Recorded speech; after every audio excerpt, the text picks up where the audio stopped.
Halo, Anda sedang menyaksikan Before 30, pemirsa. Sebuah program TV yang dipenuhi dengan banyak mujizat-mujizat dari sorga. Sebenarnya ini juga seperti sebuah kebaktian gereja. Malah lebih baik dari itu karena ini sangat pribadi, Roh Kudus bisa melayani Anda langsung ke dalam ruang tamu Anda masing-masing. Sesuai dengan tema kita hari ini, bukan dengan kekuatanku, kita tidak butuh yang namanya kekuatan manusia sendiri untuk mendapatkan mujizat dari sorga. Cukup Anda rileks saja, nikmati, ikuti program ini. Dan selama Anda percaya setiap perkataan Tuhan sebentar lagi, maka Roh Kudus akan membawa ke dalam kehidupan Anda kesembuhan dan kehidupan. Dia akan mengalir dengan bebas ke dalam dirimu. Bahkan saya tidak perlu membuat segala sesuatu terjadi atau apapun terjadi sama sekali. Karena di mana Yesus berada, di situ ada kejadian. Ingat di Alkitab, kitab pertama adalah kitab Kejadian. Segala sesuatu yang baru diciptakan, segala sesuatu yang indah mulai terjadi.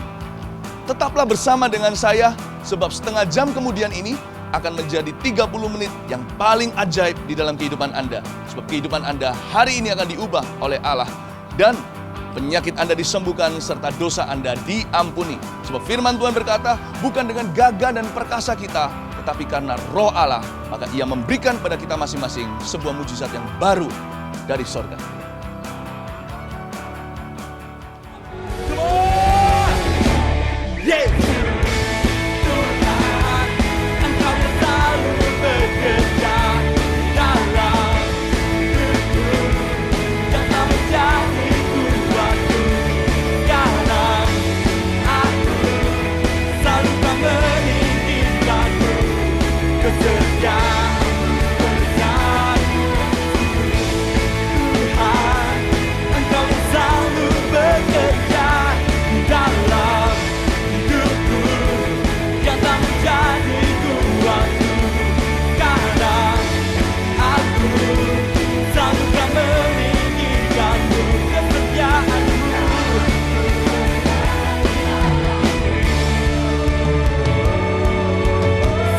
Suara muka raga.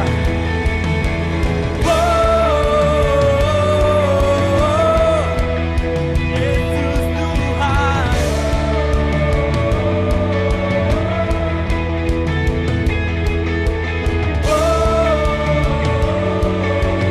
Angkat tangan muka raga. Bila kau di sisiku, pada siapa ku takut, karena Kaulah perisai dan Tuhan.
Pemirsa yang saya kasih, sekali lagi saya harus menjelaskan kepada Anda bahwa saya tidak perlu membuat apa-apa terjadi.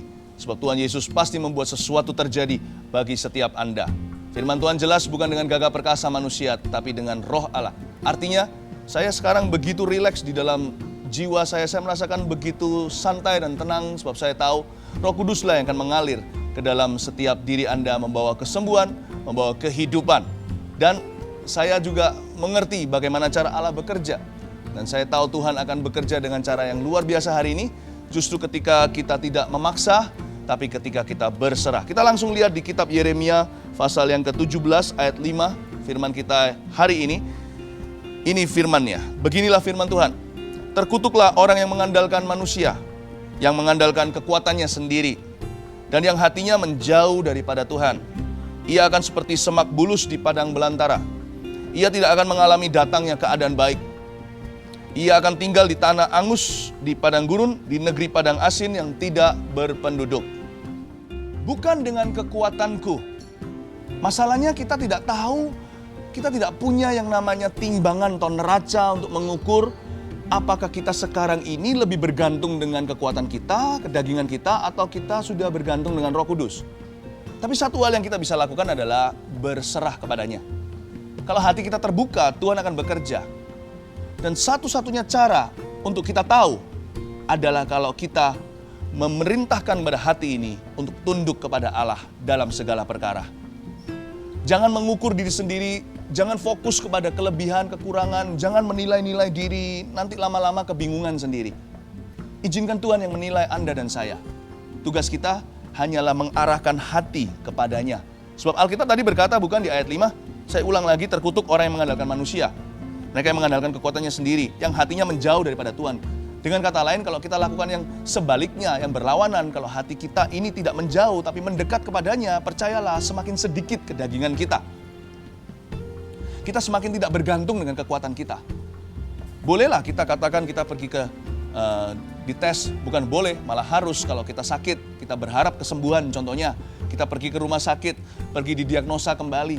Boleh, lakukan itu semuanya. Bagaimana kita tahu apakah kita kalau percaya pada Tuhan tidak boleh berobat sama sekali? Enggak juga, tapi ketika kita sebelum pergi untuk diperiksa lagi, hati ini minimal bisa belajar untuk menyanyikan ucapan syukur sekalipun susah. Berkata, Tuhan, aku bergantung padamu. Aku serahkan dokter, suster, semua peralatan untuk Engkau kuduskan. Tapi harapanku hanya padamu. Lihat, berapa banyak orang ke dokter sembuh, tapi juga banyak orang yang pergi ke rumah sakit, kembali sudah mati. Aku tahu nyawaku di tanganmu Tuhan, aku lakukan ini karena ini yang terbaik dalam hikmat dan hemat manusia, hikmat kita yang harus kita lakukan untuk menjaga tubuh kita. Tetapi harapanku hanya padamu. Nah, kalau kita berserah sama Tuhan, Tuhan akan mulai bekerja di dalam diri kita. Dan kadang-kadang cara Tuhan bekerja, interupsi sorgawi itu kadang-kadang tidak bisa kita mengerti awal mulanya. Nah, pada saat kita belum memahami, tetaplah berserah. Karena cara Tuhan lebih tinggi dari cara kita, jalannya juga, rencananya juga lebih tinggi dari rencana kita. Dan kalau Tuhan melihat bahwa kedagingan kita terlalu tebal, kita bergantung terlalu berlebihan dengan kekuatan sendiri, padahal kita naif saja, innocent atau polos-polos saja, nggak tahu, kita kira kita sudah beriman, ternyata belum. Tuhan pasti akan melakukan sesuatu karena kita bukan anak gampang, bukan? Karena kita adalah anak sungguhan, Tuhan pasti akan didik kita. Bukan dengan amarah, dengan kasih. Tapi seringkali Tuhan juga memakai drastic measure atau memakai cara-cara yang cukup drastis untuk mengkikis kedagingan dan kekuatan kita sendiri. Saya mengalami itu ketika saya berada di Taiwan. Berapa waktu? Kalau tidak salah tahun 2008.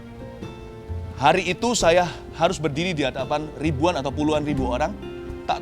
Belum lagi terhitung orang kamera-kamera dari segala stasiun televisi sekuler di seluruh dunia Chinese yang akan menyaksikan ini langsung maupun secara tidak langsung, bisa jadi miliaran orang. Saya tegang. Saya kira saya persiapan nih, mau memberitakan Injil, mau berdoa untuk kesembuhan orang. Saya persiapkan baik-baik dan menurut saya tidak salah mempersiapkan. Tapi Tuhan melihat, karena Tuhan yang bisa mengukur hati manusia, bukan? Kita nggak tahu diri sendiri, Tuhan lebih ngerti kita, lebih tahu kita daripada ibu kandung kita. Bahkan Dia lebih kenal kita daripada kita kenal diri sendiri. Dan Tuhan sudah melihat, saya yakin Tuhan sudah melihat yang namanya Philip ini sudah semakin percaya kepada diri sendiri dan pengalaman pribadi dan kemenangan-kemenangan di masa lalu dan persiapan-persiapannya. Tuhan mau mengambil keputusan untuk mengajari saya sesuatu dalam sebuah mimpi sebelum saya bangun pagi hari itu. Yaitu di malam itu juga saya harus berdiri di depan begitu banyak orang. Dan orang sakit di mana-mana. Tuhan berbicara dalam mimpi itu. Membawa saya ke tempat tempat yang indah seperti Firdaus. Dan Tuhan berkata, kamu istirahat hari ini, aku yang bekerja. Aku mau mengajarkan padamu cara yang baru. Di mana engkau berdiri saja seperti Musa dan melihat kemuliaanku. Tahu ayatnya, diam dan ketahuilah bahwa aku adalah Tuhan. Saya nggak ngerti, tapi saya menikmati dalam mimpi itu saya dibawa tempat yang indah sekali. Kemuliaan di depan saya. Ketika saya buka mata, tiba-tiba saya tidak mengada-ngada, saya bisu sama sekali, tidak bisa keluar suara. Mengucap kata-kata bisa, tapi tidak ada suara di dalamnya. Wah, mestinya saya tegang, tapi saya tenang. Saya tahu, saya pikir nih, pikiran manusia, nanti pasti lakon kan menang belakang. Saya kira nanti pada waktu sebelum saya naik ke panggung atau saya pasti sudah bisa bersuara. Bukan karena sakit tenggorokan loh ya. Saya juga tidak bersuara bukan karena ada masalah. Saya sehat-sehat walafiat. Tapi Tuhan punya rencana yang berbeda. Dan hari itu saya bangun, akhirnya saya persiapkan semuanya, saya pergi ke tempat kebaktian di sebuah stadion besar di Taipei. Apa yang terjadi setelahnya adalah luar biasa. Saya tetap tidak bicara. Saya dipanggil ke atas, tidak keluar kata-kata. Tapi bukannya tegang, saya tambah tenang. Aneh sekali. Waktu sudah berkhotbah, ya apa boleh buat. Saya buka sebuah kertas di agenda saya tuliskan Injil secara yang biasa anak kecil saja bisa mengerti dan memahami. Saya tulis kata-kata seperti Yesus cinta padamu, Yesus mati bagimu di kayu salib 2000 tahun lalu untuk dosamu dan penyakitmu. Dia bangkit pada hari yang ketiga. Kalau Anda percaya, Anda bisa disembuhkan dan diselamatkan. Udah gitu aja, 15-20 menit udah kelar. Saya tulis, penterjemah saya membacanya dalam bahasa Chinese. Jadi bukan saya yang berkhotbah hari itu. Tahu apa yang terjadi nggak? Lalu setelah itu saya panggil seorang WL atau pemimpin pujian maju ke depan karena saya nggak bisa nyanyi, bukan? Ketika semua orang berdiri, ribuan orang itu berdiri. Ketika itu hadirat Tuhan turun demikian rupa. Kita nggak rasakan kedagingan, tetapi betul-betul kekudusan di mana-mana. Orang-orang yang bisu berbicara dulu. Semua yang tuli mendengar. Wow, dan kesembuhan-kesembuhan berikutnya luar biasa spektakuler. Dan saya hanya bisa berkata haleluya. Dan saya melihat semuanya ini, saya nggak bisa bicara apa-apa, tapi melihat semua di tempat yang paling bagus, yaitu di tengah-tengah panggung, di depan semua orang. Wow, saya berkata, Tuhan, kau ajaib. Dan lalu setelah itu apa yang terjadi? Orang-orang rebah, banyak sekali yang rebah di dalam kuasa roh, tak terkecuali mereka yang ada di panggung. Dan pemimpin pujian udah nggak bisa nyanyi lebih lanjut lagi, dia begitu dipenuhi dengan Roh Kudus, saya harus tumpang tangan kepada dia dan dia langsung jatuh rebah dalam kuasa. Detik itu juga tanpa saya duga, ketika saya buka mulut saya karena nggak ada yang menyanyi, dua kata yang keluar dari mulut saya pertama-tama adalah Holy Spirit atau Roh Kudus. Dan saya mulai menyanyikan lagu untuk dia. Betapa indahnya. Tahu nggak apa yang terjadi setelah itu? Terjadi suatu berita tersebar di mana-mana. Di seluruh dunia Chinese, Taiwan, China, di Tiongkok, di Malaysia, di Singapura, di mana-mana. Orang-orang mulai membicarakannya. Tahu nggak? Yang dikhotbahkan oleh pengkhotbah itu tadi yang sempat jadi bisu karena kuasa Allah, itu pasti nyata. Ini adalah liputan media sekuler di sana. Karena Yesus ini berjalan di antara orang banyak hari itu, menyembuhkan orang, bisu dan tuli juga. Ini bukan pendetanya.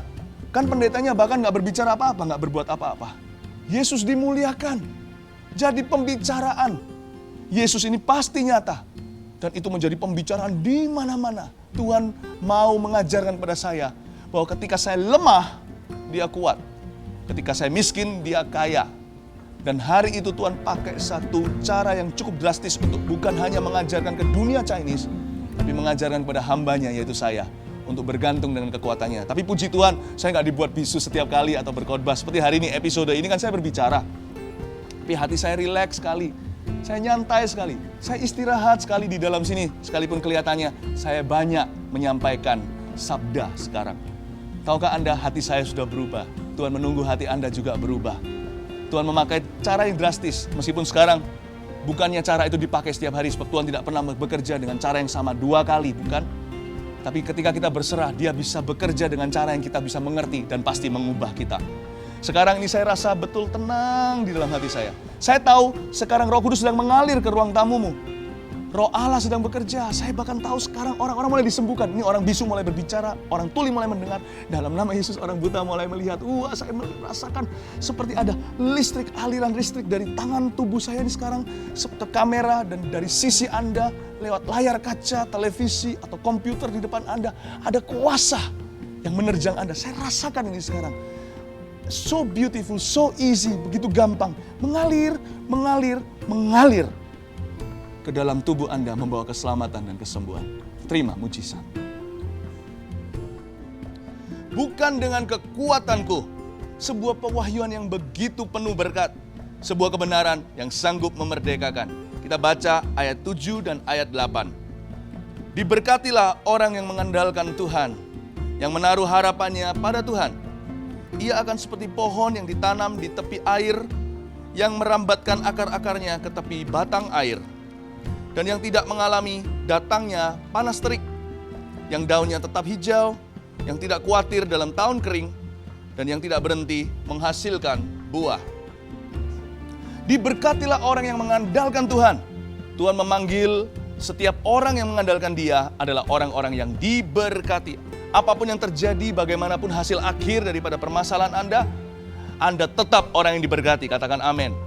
Dan kalau Tuhan sudah berniat, Dia sudah tidak lagi setengah hati untuk memberkatimu. Percayalah, berkat itu benar-benar akan datang kepadamu dan kepadaku. Sekarang juga saya mau bertanya, mengapa kita tidak boleh mengandalkan kekuatan sendiri? Gampang jawabannya. Karena kita manusia selalu gagal. Sering gagal. Kenapa kita harus mengandalkan Tuhan? Jawabannya sederhana juga.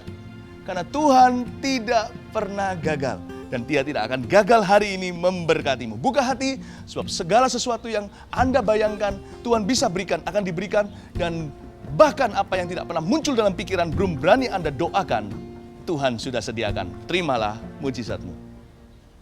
我相信会有神迹，使人得着释放。何等奇妙，生命改变，救恩在各课堂，像野地的百合花，在艰难中绽放。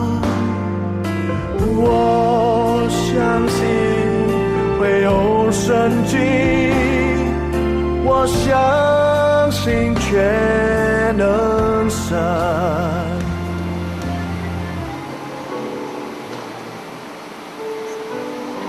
神的国度不在乎人的言语，乃是在乎神大能的明证。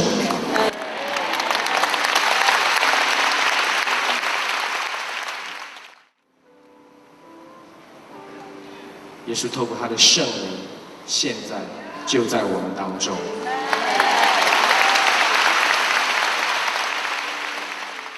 当你全心的相信的时候，圣灵就会进到你的生命的里面，来触摸你的生命。圣灵就要来触摸你的生命，要来改变你。就把荣耀掌声归给我们。我们就微笑站起，手跟你旁边人的手牵起来，每一个人。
前是怎样走？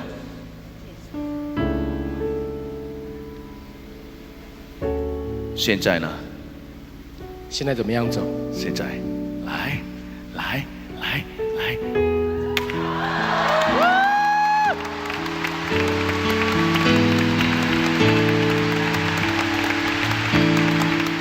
你把你的那个耳朵以前会听的就关掉，好，你跟着我说好不好？哈利路亚，哈利路亚。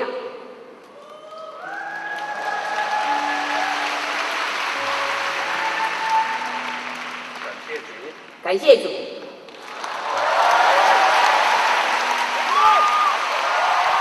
以前走路怎么样？给我看。以前，哦，现在现在不行啊，因为以前哪一只脚比较长？这个。现在呢？现在走路怎么样？给他们看。好，怎么听？在里面的就是哇他比我还要厉害，我害羞啊，我还不会国语，他好棒。你刚才听到什么？就是里面有听到咔咔，我很喜欢听你说咔咔，你在咔咔啊，哈利路亚。结果他就眼睁睁看着他的右脚本来比左脚还要短就长出来了，他现在的腰也完全都不痛。哈利路亚。I believe in miracles, for I believe in God. I believe in miracles, for I believe in God. I believe in miracles, for I believe in God.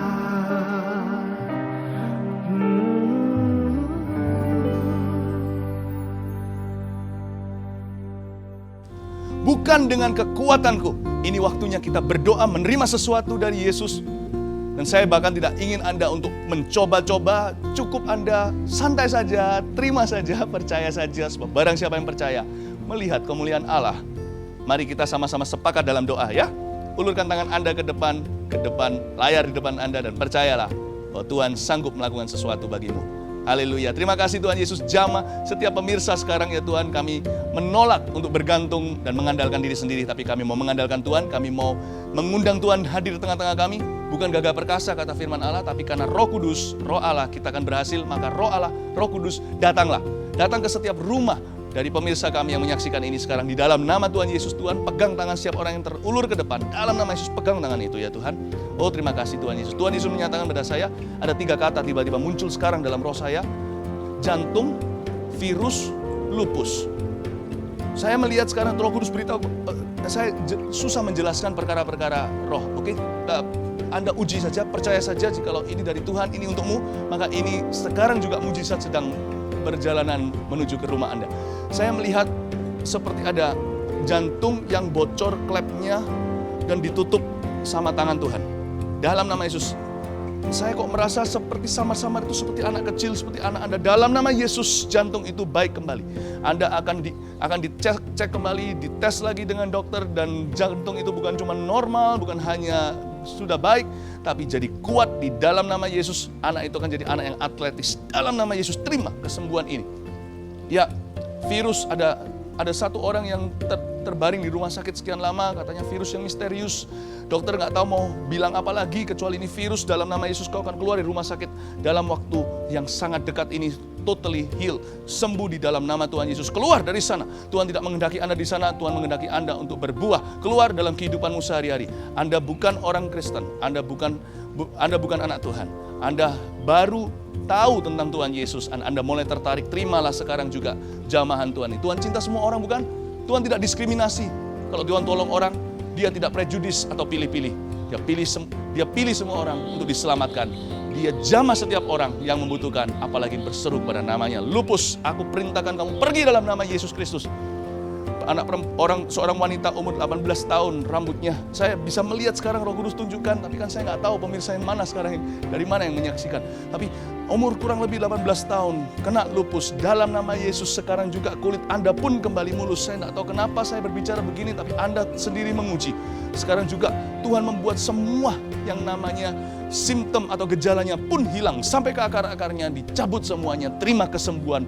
Dalam nama Yesus Anda nggak perlu minum obat lagi setelah ini. Tetap perlu pergi ke dokter untuk dicek dulu. Biar dokter yang akan umumkan Anda tidak perlu minum obat itu lagi. Karena Anda sudah sembuh. Dalam nama Yesus, terima kasih Yesus. Haleluya. Amin. Saya nggak bisa jelaskan sekali lagi. Ada banyak perkara Tuhan yang terjadi setiap kali Before 30. Tapi saya excited atau bergairah sekali setiap episode. Semakin banyak kekuatan dan mujizat yang Tuhan nyatakan. Semakin sedikit kekuatan kami. Segala kemuliaan bagi Tuhan. Biar saya selalu bersembunyi di balik salib Yesus. Nama Tuhan yang ditinggikan. Supaya lebih banyak mujizat lagi bagi pemirsa di episode-episode yang akan datang. Saya minta diri dulu dari hadapan Anda. Dan sampai ketemu lagi. Saya sudah tidak sabar. God bless you. Bye now.